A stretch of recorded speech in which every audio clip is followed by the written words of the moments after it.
Welcome to PowerPOD, the most powerful podcast on the web. PowerPOD is on the air to help you develop personal power for success in personal and professional life. Here's the host of PowerPOD, the author of Dynamic Components of Personal Power, Jim Boucher. Well, Alex, today's guest should appeal to your theater background. Oh, boy. Okay. Milo Shapiro. Milo Shapiro, the improv guy. He's the improvinator. The improvinator? No. His self-titled, or did you just give him that mantle? I just gave him that. Actually, his company's called Improventures. Improventures. Did I say that right? Yeah, it sounds like it. Milo Shapiro is the improv guy, is what he calls himself. Yeah, he does corporate speaking, team building, motivational speaking, and he does it all through improv. And that was just improvised. We'll work on that more, huh? Yeah, sneaky. Let's get into it with Milo Shapiro. This is Milo Shapiro of Public Dynamics, and Milo has a very interesting story and a very interesting take on motivation. He's the improv guy. Milo, why don't you tell us about being the improv guy?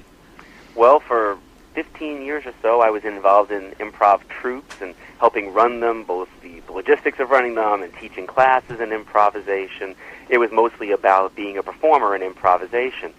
But around 2000, I got kind of sick of my job in information technology. I'd been spending all my nights and weekends and vacations traveling around learning more about improvisation, both in the U.S. and Canada, and decided to go out and start doing business built around improvisation, not just with actors, but going into the business world. So I left my job and started a company called Improv Ventures, and started just what I thought was going to be one simple thing, doing team building events with improvisation.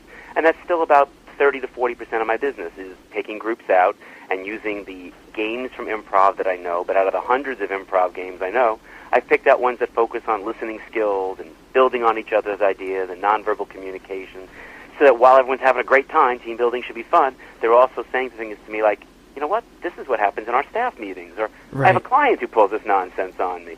So we get to relate the improvisation games to talking about business lessons. And that's how I got involved with Improv for Business. Oh, it's so refreshing, because I thought I was the only crazy guy. I'm turning some of my presentations into more like a live TV talk show. But, anything that will engage people, right, and make it a little more fun. Absolutely, and that's when I was able to do that as a transition into keynote speaking. I just thought team building was all I was going to do. In fact, I thought eventually I'd move on to other kinds of team building. But what ended up happening is the improv thing was such a unique niche that people kept finding for me other ways to do it. And so the keynote speaking came up. I didn't think I could be a keynote speaker because this was very interactive.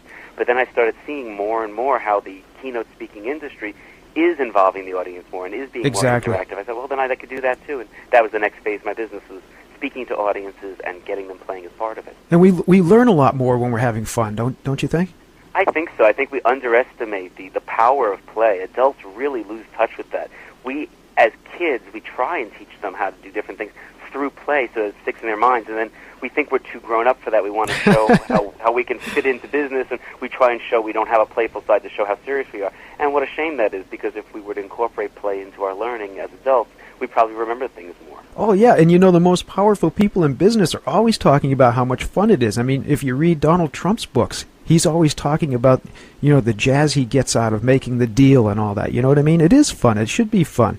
I mean, it's serious sometimes, but, it definitely has to excite our passions. You can tell he's having fun. There was no real good reason for him to do The Apprentice. It only had the potential to have people be able to have one more thing to knock him for. But I think he just did it for the lark. I think he knows that he's got to keep having fun with himself, or he's not going to want to keep doing it. Well, it's interesting because we both use a lot of fun and entertainment in our presentations to be educational. And in his last book with Robert Kiyosaki, Trump talks about that.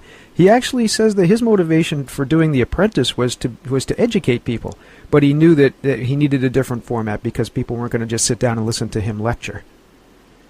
I guess it worked because he figured out what people wanted to see, and they were talking about it. There it is. Maybe we need to do a reality show, huh? Keep me posted on it. You can. I can beat them up, and you can, improvisationally teach them how to defend themselves. So I don't know. We'll work something out.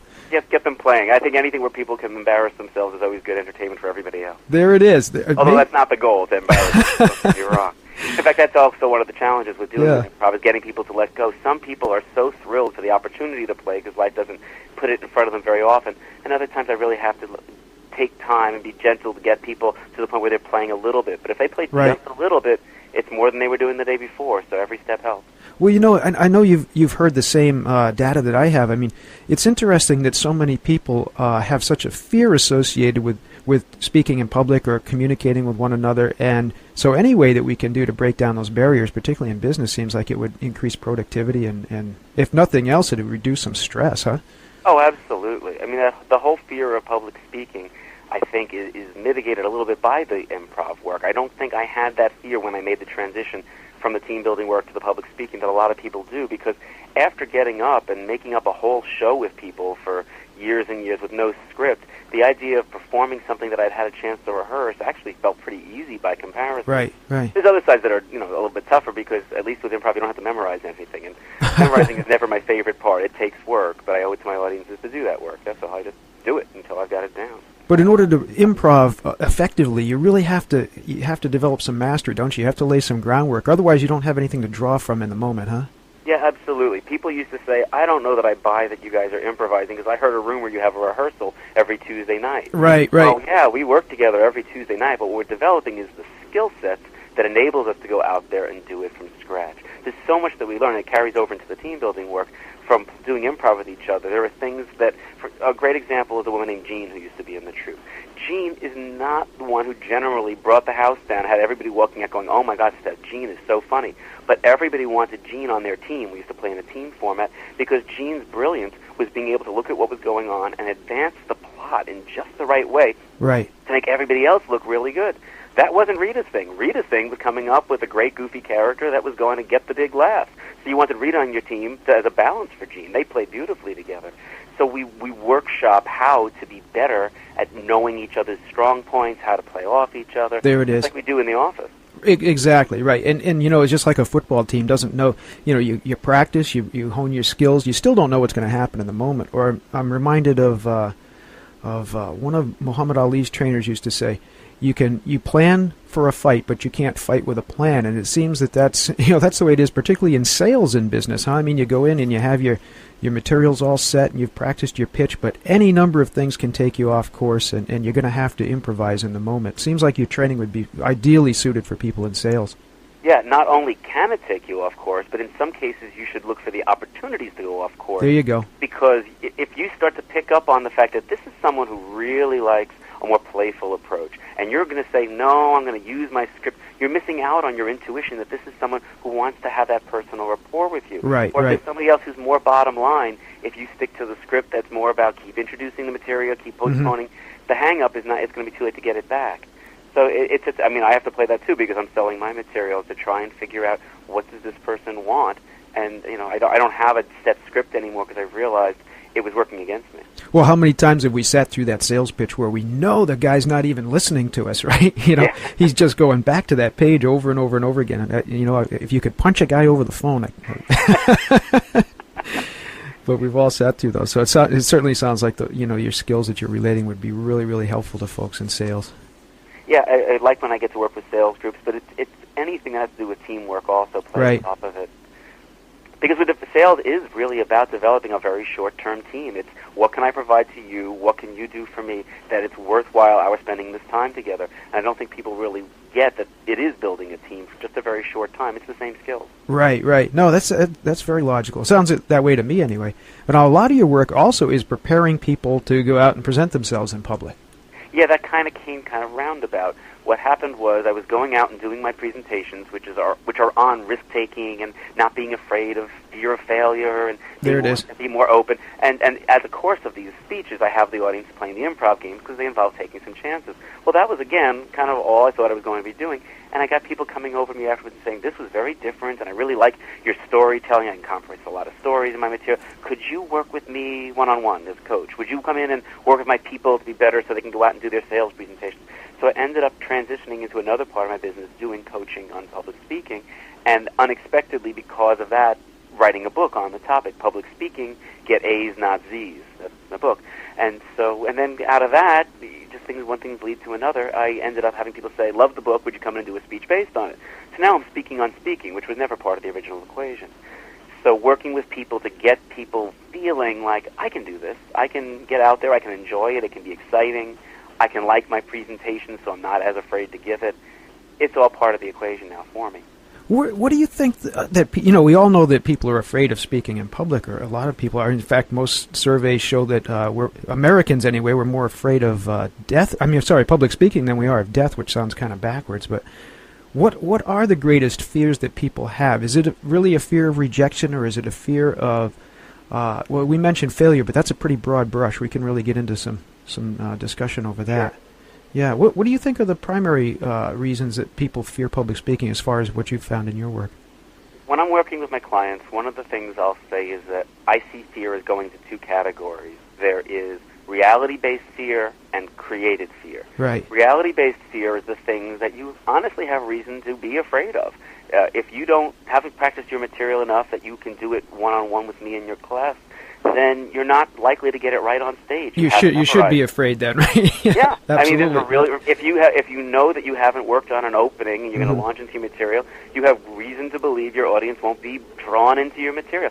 So, and then there's the creative fear, which I'll come back to in a second. So what I try and do, instead of delving immediately into why are you afraid to speak and what is the fear of failure, what I like to do is say, let's deal with as many of the reality-based fears as we can, and then when we've eliminated as many of them as possible, come back to the creative fear. Because what I find is the creative fear, which is what if I fall off the stage? What if people start talking when I'm talking?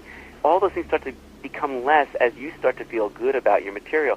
I mean, if you were going to dump off a high board and you didn't have any water in the pool, how much time should I spend working with you on breathing exercises, ways to help you relax? You've got reason to be afraid. Right. So once you love your speech and you know you've got a great opening and you've got some humor in there and we've worked out all the mnemonics so you're not going to blank out on the things that you have to have memorized, that you're excited to give your presentation, it's amazing how much the other stuff starts to go away and I actually not have to work with that so much. You know, you hit such an important theme that we talk about with dynamic components too, that idea that you have to have personal belief before you can go out and share that any sense of confidence with an audience, I believe. Yeah, I think that's true. I know I use the word believe a lot there, but that's what it boils. You did. I know, but I believe that's what it boils down to, doesn't it? Sure, I think that's really important. And then on top of that, you have to have the skill to convey it. One of my clients that I had recently, I could tell this is the passion of his life. This is why he wanted to talk about it. I could tell that from the words he was using, but you just couldn't convince me his face knew that. And so that was his challenge, was to convey the excitement and energy that he feels when, in general in his life, conveying energy and excitement isn't a safe zone for him. You could just tell that wasn't where he was comfortable. So we had to kind of learn to teach him to fake it till he could make it. Right. It involved a few exercises on how to use his face more effectively. He went home and showed it to his wife, and she said, I've never seen you look like that. And he said, but I don't feel honest. She goes, I don't care. Right. You'll feel honest about it when it becomes natural, but right now it just looks like you care. And he did care. He did care, yeah. It's not that it's dishonest. It's learning how to translate that honesty out into what you're showing to the public, isn't it? Exactly. Yeah. I mean, because we tend to be a little bit, I think, closed off at times, that we wear a mask, huh?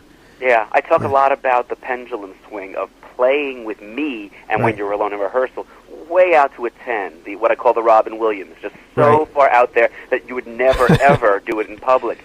But the more we can push ourselves to those 9s and those 10s, we swing back to 7s. And 7s are so much better than 5s, or 3s and 2s, which also come in the door sometimes. But it's such a difference at a 7, and the only way to get there, if you practice at 7, then you'll swing back to a 5.5. You gotta get out there and be really silly. That's sometimes the hardest part of doing my coaching, is getting people to be that silly, even one-on-one with me. So I have to get really silly so that they can see, okay, he's safe to play with.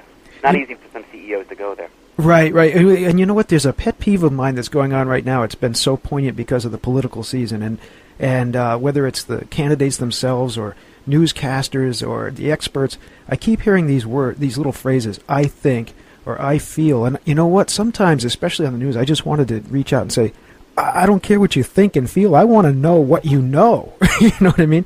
So I think people sometimes add these filler words, and that also creates distance from our message, or from the worst way to or I guess the best way to distance yourself from your true feelings is to start a conversation by saying, I feel. I think it gives people a sense of, I don't have to commit as much. And when you're looking at someone that you're looking to for leadership, that's probably not the strongest way to go. You just want to hear it. Milo, we're going to take a short break, and I think in our famous 30-second break, we're going to learn more about how to access your book and your other materials. So we'll be back in 30 seconds with Milo Shapiro, the improv guy. Not another boring conference. Liven it up with Improv Ventures and the fun of improvisation. Check out motivational speeches and entertainment that get everyone learning through play and laughter. For smaller groups, Teamprovising is our teamwork and communication program with more feedback and fun. Plus public dynamics, keynotes, training, and coaching on public speaking skills. You can be more effective in front of groups. Learn more today. Improv Ventures, 619-542-0761, or see videos at improvevents.com. Milo, before we go any further, I'd like to talk to people about how to get in touch with you, how to get your materials. Why don't you tell us how to access your website and all that? Sure. The best way to access my website is through my company name, Improv Ventures, IMPROVENTURES, improvventures.com. And if you didn't get it, if you can remember my name, MiloShapiro.com. We'll point you right there, too. I didn't know you were French, so you can improventure, you'd have that. Yeah, unfortunately, people leave the S off it. It was a bit hard, so I went back and also got the MiloShapiro.com to play it safe. There you go. And that's also good, too. If people are coming to me from the public speaking side, another website there, publicdynamics.com, which you can access through Improv Ventures, but I created publicdynamics.com because when people were coming to me specifically for public speaking, and then they came to a website where the homepage showed a lot of things about team building and improv, sometimes weren't getting the right message. So publicdynamics.com is a great way to get the book as well. I'm glad you mentioned that, too, because folks that are trying to do the internet marketing, it's important to either have separate websites for the different projects that you have, or make clear that there's some divisions when they come to your umbrella site. So that's a good piece of advice right there. It's been one of my biggest challenges because, as I said, the whole career has sort of unfolded. I thought it was going to be team building, then I got into speaking, then I thought, okay, I'll try and get one site that did that. By the time I added on the public speaking stuff, it was just too much. But it's still got to be there because you never know who's going to come to your main site. That's okay. Once this PowerPod episode airs, so many people, you'll be so famous that you'll just have to put up you brand it with your name, and they'll find all these different resources under that, right? From your mouth to God's ears. There you go. That's something my mom used to say all the time. Yeah, I know. She and I talk. There you go. She's passed away a long time ago, but a lot of people still do talk to her. Oh, nobody told me. I'm still talking to her. I'm going to get myself in trouble with my sisters because I still talk to her as well. Good for you. Why don't you tell me some of the other devices that you have? You have some interesting techniques for helping people to present themselves. Okay. Sure, go ahead. One of the techniques that I use, I had found through my years in Toastmasters. Have you had exposure to Toastmasters?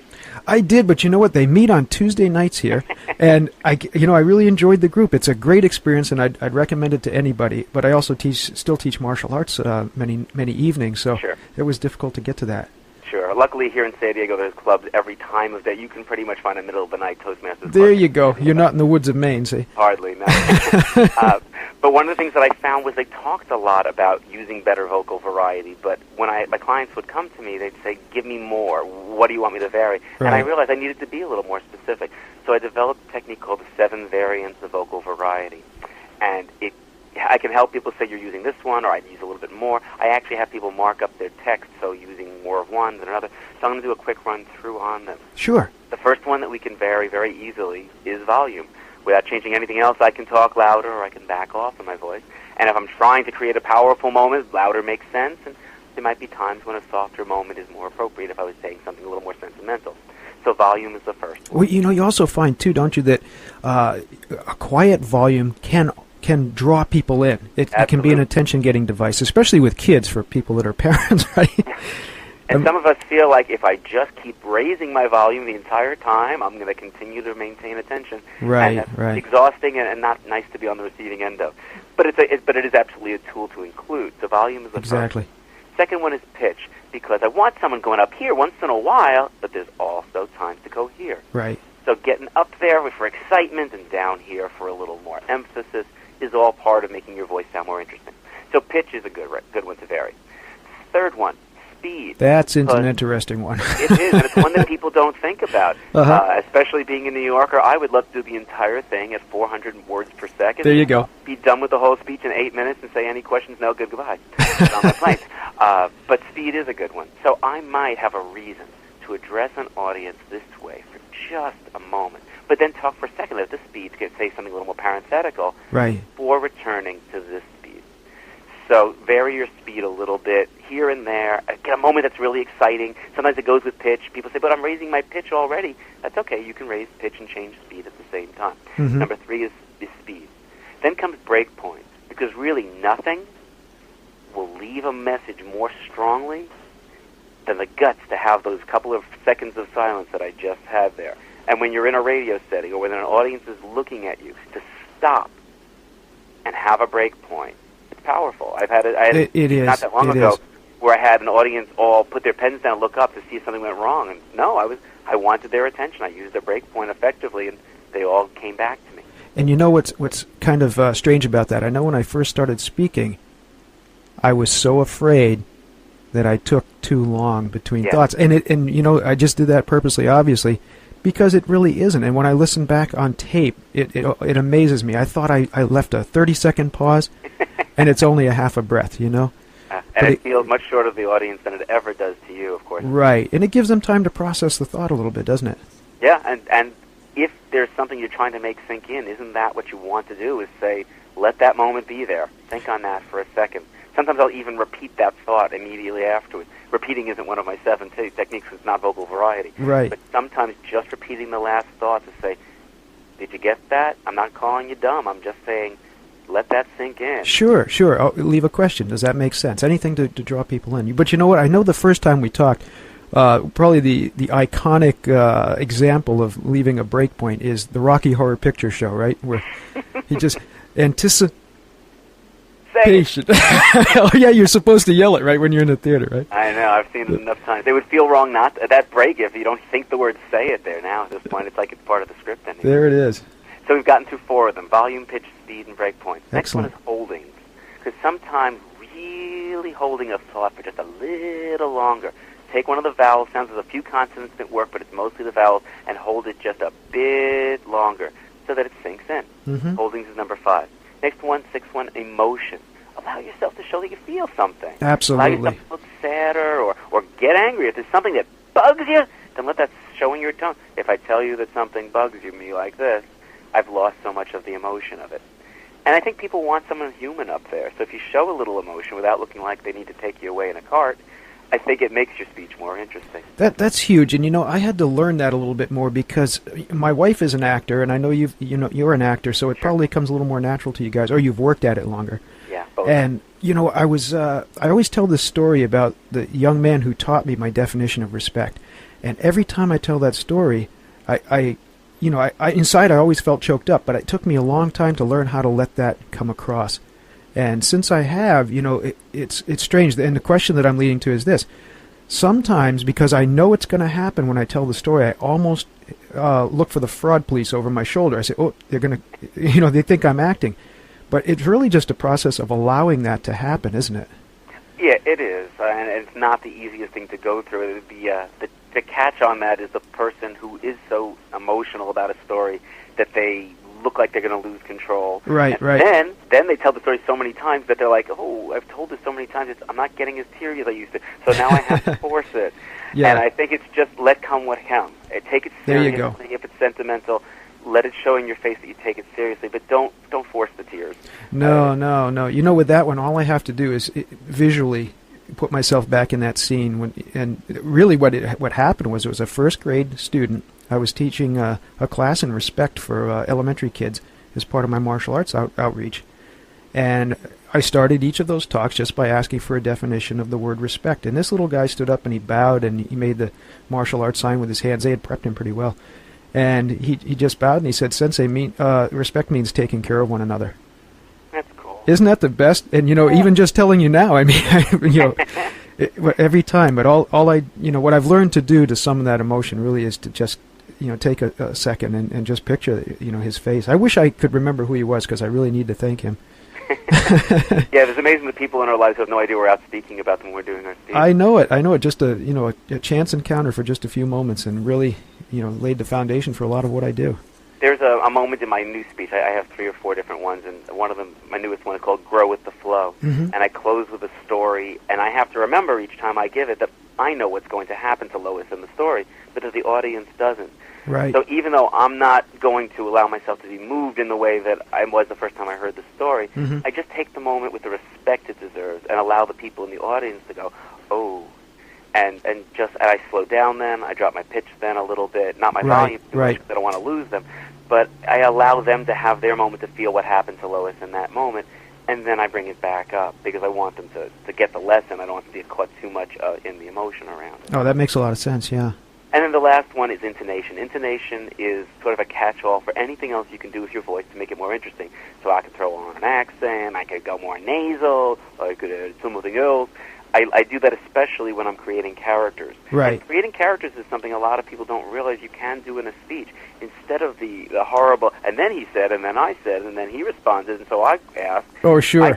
I just play the 2 characters. I say things like, why did you want to do that? Well, we need to have a meeting this Thursday. Do we really have to have a meeting this Thursday, or did you just want to be with everyone? No, I just kind of missed everyone. So that's not, I just made that example up. That right. That's pretty good. That was improv. That's pretty good. That was improv. I just wanted to show how I could use my voice to create the 2 characters to eliminate all that little he said, she said. And it's more interesting to watch. I'll even turn my head back and forth in person, so I demonstrate the 2 people looking at each other. Right, right. I have a hard time playing women because when people see my bald head there, I can't pull it off. I'm not sure if I have to shave my head to avoid that.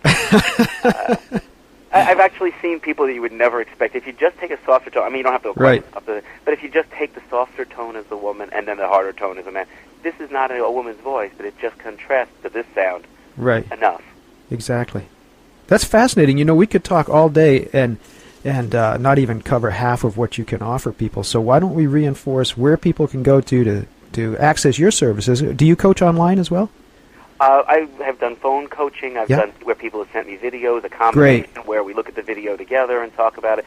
So it's always great if we can be in person. I've had people drive down from as far as Los Angeles to have that one time with me. But I realize if you're in Maine, the phone is probably going to be a better medium. And then there's Skype, too. I do video as much as I can. Well, we're getting a lot of response from Australia and England for PowerPOD, so I want to make sure those folks can get to your services as well. Absolutely. That's a long drive. Australia's a long drive, even to San Francisco. We just got to make San Diego, sorry. Times work out because I don't want anyone to have to be up at 3 in the morning and doing their best to catch me during my hours. So I've done what I did have one client that I did midnight, he did first thing in the morning, we worked it out that way. Well, there you go. The best way to get access to my stuff is through MiloShapiro.com. If you're interested in a lot of the stuff I do with improv or having me in for one of my speeches where I get the whole audience playing while we're talking about taking chances and fear of failure. If you're more interested in the public speaking side or accessing the book Public Speaking, Get A's, Not Z's, just go straight to publicdynamics.com. It just shortcuts you into the right part of my website. I can't imagine anyone doesn't have access to the web if they're hearing a podcast, but if somebody burned this on a CD for you and you wanted to give me a call, 619-542-0761. And, of course, we'll put all those links up for folks as well. I appreciate that. Milo, what would you like to leave people with for a last impression? Well, last impression for this episode, let's say. Yeah, there's so much more we could talk about. I didn't want to leave that thought with the hurricanes bearing down and all that. Sorry to hear about that. I'd forgotten about that. I guess if I would leave with people with one thought, it's a lot of people get worried about the whole, I'm so scared in front of a group, and what if they don't like me, and what if I'm not at my best? And I think part of one of the things that people have to remember is it's not about you. Most of the people in the audience really could care less about you, and that may sound harsh, but fear of public speaking is all based in our own egos. So don't worry about yourself. Don't even worry so much about them. They're only going to get what they can get, and you're never going to get through to the person who is having a sinus attack or the woman in the corner who's having a fight with her husband at home. There's only so much you can do. So don't worry about serving yourself, and don't worry about serving your audience. Just worry about serving the message. If you convey the message you came to do in the best possible way, then you've served your audience. And then they're going to appreciate you because that sincerity will come across. So just worry about serving the message and get out of the way of it. And that can actually reduce some of the fear. Milo, that's a great thought to leave us on. Thanks so much for being with us. It's my pleasure. So what'd you think? Can you solve the world's problems through improv? Well, that's debatable, but he's on the right path, I think. Yeah. I actually have to say, I think all of the world's problems are solved by improv. Yeah, I mean, you got to think on your feet and adapt and change as necessary, right? Yeah. You got to do with what you have right now. You got to have gratitude, take stock of what you got, and then go for it. No, you're right. That's actually a really good way of looking at that. Well, I really enjoyed listening to Milo. Yeah, I did too. And how do we find Milo Shapiro, the improv guy? On his website, which is improvventures.com. That's IMPROVENTURES.com. You do that. So you know what? You should have, a voiceover job. Hire me. Actually, I'm there. I think I did already. But you're not paying me anything. But other people can hire you too. That's right? it. And pay me handsomely for my dulcet tones. Just give us a shout at jimbouchard.org, and Alex will put her sexy voice on your radio program or commercial as well, right? Right. There you go. So until next time, best thoughts for success and happiness. PowerPod is presented by DCPP LLC, all rights reserved. Find out more about Jim Bouchard and dynamic components of personal power at jimbouchard.org. Visit our website today to subscribe to Jim's free e-zine, The Power Page. You can order your copy of Dynamic Components of Personal Power and access tons of resources to help you develop power for success in personal and professional life.